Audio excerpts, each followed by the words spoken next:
Hola amigos, buenas tardes o buenas noches, depende el día o la hora en que estás viendo este programa, porque sabes que este programa se retransmite por Cablevisión, Telecentro, el canal de la ciudad. Mucha gente nos está dando su satisfacción por los temas y los invitados que tenemos. Y hoy tenemos realmente una nota interesante, yo creo, va a ser un gusto conversar con alguien que comenzó su vida profesional como analista de sistemas. Estudió la licenciatura de Sistemas de la UADE, pero al tiempo descubrió su verdadera vocación en el mundo, que fue la comunicación o es la comunicación y los medios. Sus inicios fueron en la radio, hasta que consiguió ingresar a la televisión pública como columnista del noticiero Visión 7. Según se conoce, es la única periodista y conductora de televisión ciega de Latinoamérica y una de las únicas en el mundo. Estoy hablando de la señora Verónica González. Gracias por estar con nosotros, Verónica. No, gracias a vos por haberme invitado. Bueno, ¿todos estos datos son ciertos? Sí, Bien, sí, todo es cierto. Me puedo equivocar en alguno. No, También cierto. formás parte de la red Redi, ¿no? De la Sí, red de... por los derechos de las personas con discapacidad. Bien, sos presidenta.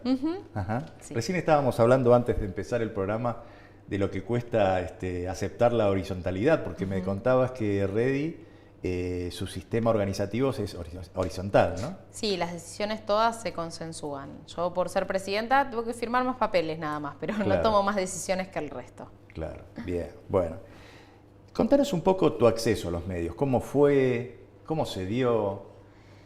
Bueno, yo empecé a estudiar periodismo porque empecé a producir unos programas de radio. Yo en el 2005 participé de una capacitación para jóvenes con discapacidad que organizaba el BID. Esta capacitación fue en Tailandia y cuando volví, yo en ese momento trabajaba en Telefónica y el presidente me dijo: vos tenés que armar un proyecto para que la fundación lo financie y bueno, se nos ocurrió tanto a mí como a Carolina Buceta, una chica ciega también, psicóloga, que había viajado también representando a Argentina, que era muy importante trabajar sobre cómo nos muestran los medios de comunicación. Entonces decidimos hacer unos microprogramas radiales. Yo en ese momento hacía la producción de los micros y la verdad que me encantó. Y dije, no, yo quiero estudiar periodismo, quiero dejar la computadora. Y bueno, empecé a estudiar periodismo. Yo pensé que buscar trabajo en los medios iba a ser sencillo y no, realmente hay muchísimo prejuicio, mucho. En el 2008 decidí dejar Telefónica y empezar a buscar trabajo en medios y la verdad que me costó un montón. Eso te iba a preguntar, ¿te fue fácil? No. ¿Te costó? Vos decías que hay prejuicios que conocemos las personas con discapacidad en la sociedad, en los medios también existe y muy fuerte, ¿no? ¿Se te hizo notar eso? ¿Cómo fue? Sí, yo iba a las entrevistas y la verdad es que el mensaje era ¿para qué viniste? ¿No? Digo, Claro. no me lo decían así de claro, pero uno entiende ciertas sutilezas. Ciertas sutilezas. Crueles. Sí, muy crueles. Y bueno, llegué a jefatura de gabinete en el 2009 a raíz de un contacto, digo, debo decirlo, es la realidad. Y bueno, me entrevisté con una asesora del jefe de gabinete, de Aníbal Fernández, y me dijo, ¿dónde querés trabajar? Y yo le dije, en Canal 7. Y se lo dije como quien dice algo ideal, ¿no? Y bueno, me asignaron a Canal 7 en comisión y el tema era que iba a ser yo en Canal 7. En principio habían sugerido que yo trabaje en la página web por mis conocimientos en sistemas.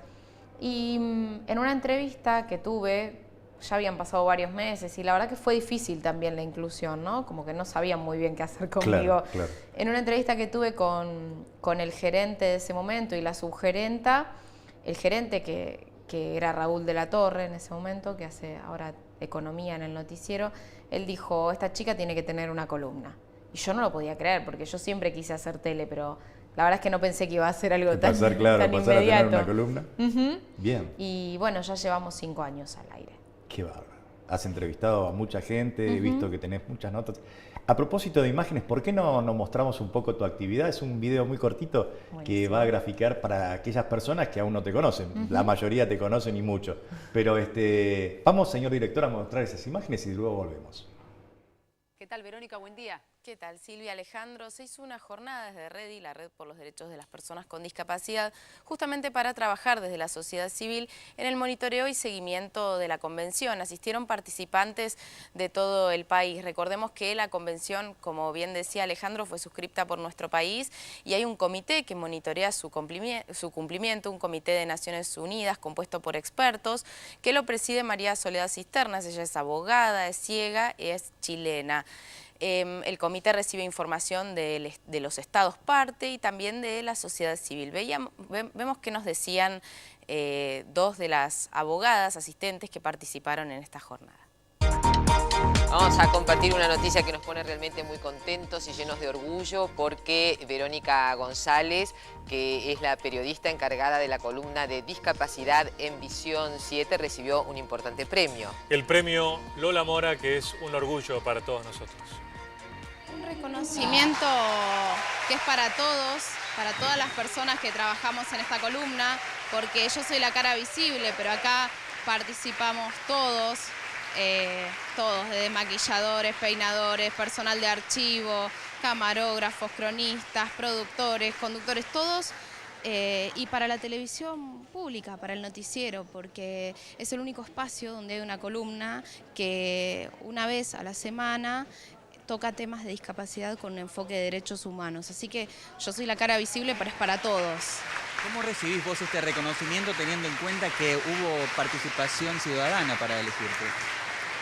Realmente para mí es una gran alegría, es un gran reconocimiento como mujer, como persona con discapacidad y sobre todo como periodista, ¿no? Porque se destacó cuando se mencionó que habíamos ganado este premio, se destacó la rigurosidad con la que trabajamos y no es un detalle menor, porque indica que este es un espacio que incluye investigación, estética y en el que trabajamos con toda la seriedad que el tema conlleva, ¿no?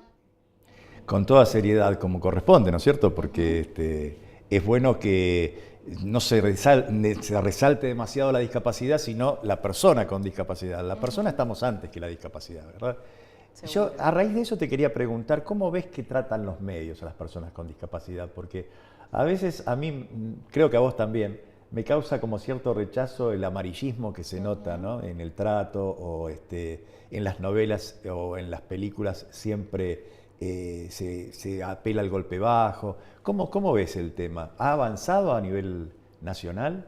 Yo creo que avanzó, pero no lo suficiente. Todavía se cree, yo destacaba esto de la rigurosidad y la seriedad con la que uno trata el tema, porque muchas veces se cree, bueno, cualquiera habla de discapacidad, total, no hace falta formarse, no hace falta saber ninguna cuestión específica, ¿no? Es un tema que cualquiera puede tratar. Y la verdad que no es así. Digo, yo intento formarme todo el tiempo. El ser una persona con discapacidad tampoco me habilita a mí a hablar de todo. Por eso lo que trato es de darle el micrófono a otras personas que de repente saben de temas que yo no sé. Claro.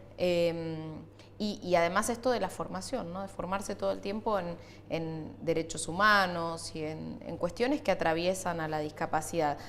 Yo comparto con vos esto del exceso de amarillismo, hasta, viste, la musiquita de fondo que les ponen a las notas. Sí. Y hace poco vi una nota en un programa de mucha audiencia.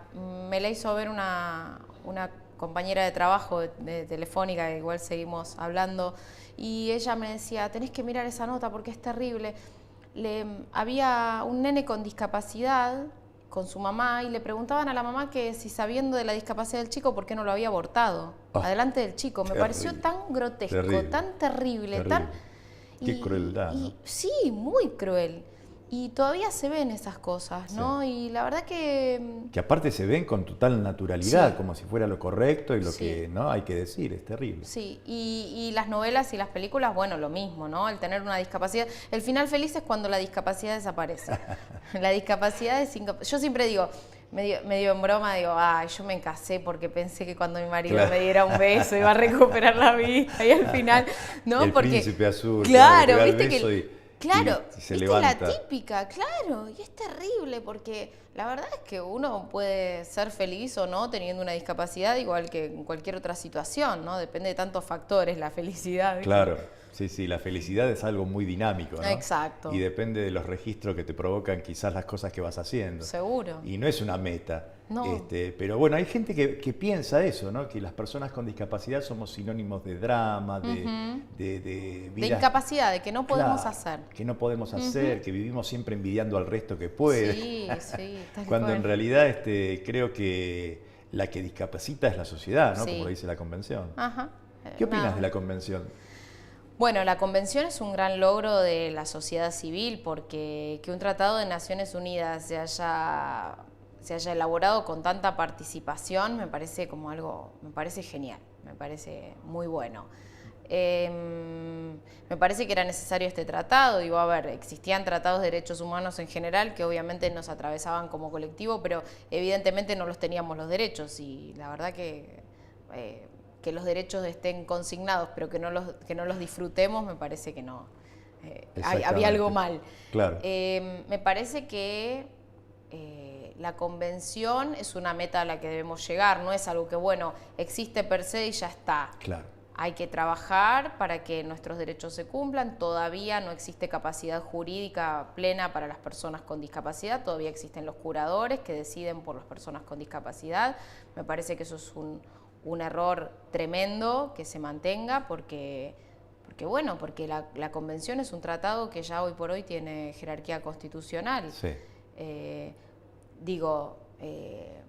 La convención habla del empleo para las personas con discapacidad y todos sabemos que es una asignatura pendiente el empleo para las personas con discapacidad y muchas personas con discapacidad sin empleo. Lo mismo la educación inclusiva. Me parece que tenemos que trabajar mucho desde los distintos sectores para que la convención no sea letra muerta, ¿no? Claro, porque tener una ley o una convención, como decís vos, es un papel que después hay que hacerlo cumplir. Exacto. ¿No? Y bueno, de eso también depende mucho también el rol de las personas con discapacidad, de tomar esto como algo verdaderamente propio y no esperar que hagan otros solamente, ¿no? O sea, y exigir, digamos, que esto se vaya implementando y vaya siendo una realidad. También es parte de nuestra responsabilidad. Bueno, la convención le asigna un rol muy importante a la sociedad civil en el monitoreo. Claro. Lo que pasa es que, bueno, tenemos que luchar para que eso se cumpla como se tiene que cumplir, porque el monitoreo debe ser de la sociedad civil, no adentro del gobierno. Claro. Porque cómo el gobierno se va a monitorear él mismo, ¿no? Sí, el es observatorio como algo debe raro, ¿no? salir del gobierno. ¿Qué opinas de los observatorios? A mí me parece que hay que hacerlos como corresponde. Los observatorios tienen que estar en manos de la sociedad civil, no de funcionarios. Claro, claro. Sí, por eso Redi no participa. Sí, eso es lo que te iba a preguntar. Me llamó mucho la atención desde el comienzo y dije, bueno, acá debe haber algo muy importante. Siempre fuimos muy claros en eso. Claro. Redi, hasta tanto el observatorio no salga de la esfera gubernamental, no va a participar. Y a tu entender, ¿cómo se debería hacer esa salida? O sea, ¿qué proponen dentro de la red? Y bueno, debe hacerse desde las organizaciones de personas con discapacidad. Por medio de alguna votación. Incluso también es eso. Bueno, es que en realidad la idea de que el observatorio salga del gobierno tiene que partir del mismo gobierno. Claro. Y después, bueno, debe estar integrado porque vos sabés que hay organizaciones de y para personas con discapacidad. Sí, muchas. Las organizaciones suelen ser prestadores, pero no están en su mayoría integradas por personas con discapacidad que sean las que decidan. Y bueno, el lema de la convención es nada sobre nosotros y nosotras, sin nosotros y nosotras. Sí, exactamente. Mira, con respecto a eso yo te quería preguntar precisamente sobre esto, ¿no? De que hay muchísimos grupos, asociaciones conformados con o para, como vos decís, ¿no? Pero lamentablemente yo lo que registro, quizás sea muy idealista, que no nos podemos poner nunca de acuerdo, ¿no? Es como hay mucha cantidad de personas, hay mucha cantidad de actividad, de cosas que se van haciendo, pero siempre hay como muchos caciques y pocos indios, ¿no? Sí. Entonces, quería que vos me dieras tu mirada personal con respecto a eso y cómo crees que se podría salir de ese enredo tan grande. Pero no lo hagamos ahora la respuesta, la hacemos cuando volvamos del corte, ¿te parece? Perfecto. Vamos a un corte, señor director, y enseguida volvemos.